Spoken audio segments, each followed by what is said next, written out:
నువ్వు పెట్టాలనుకున్న ఫ్యాక్టరీ నేను పెడతాను. పోలీసులకు లొంగిపో.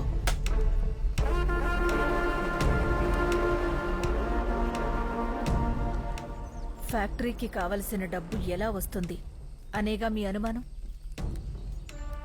కావలసిన డబ్బుని చందాల రూపంలో నేను సేకరిస్తాను.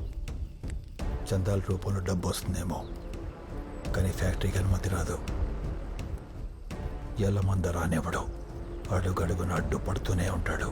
ఎల్లమంది అడ్డుపడితే అమ్మ పెద్ద పెద్ద వాళ్ళందరినీ కలిసి మన సమస్య చెప్తుంది. నువ్వెక్కడికి వెళ్తావురా? మనుషుల్లో కూడా చోట్లేదు ఎవరు మనల్ని. ఊర్లో కోడి కుక్క మేక అంతా మనము అంతే. సమస్య చెప్తే ఎవడ వెండో, మనమే సమస్య అవ్వాలి.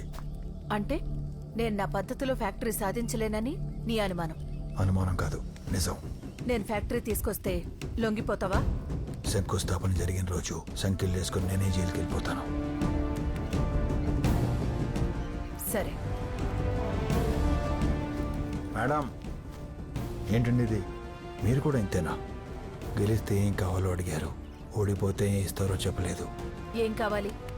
అది గెలిచిన రోజు అడుగుతాను. తప్పు చేస్తున్నావు నాగి. జీవితంలో మొట్టమొదటిసారి నువ్వు ఓడిపోవాలని కోరుకుంటాను. మీ స్టువర్ట్పురం సంస్కారపురంగా మారే వరకు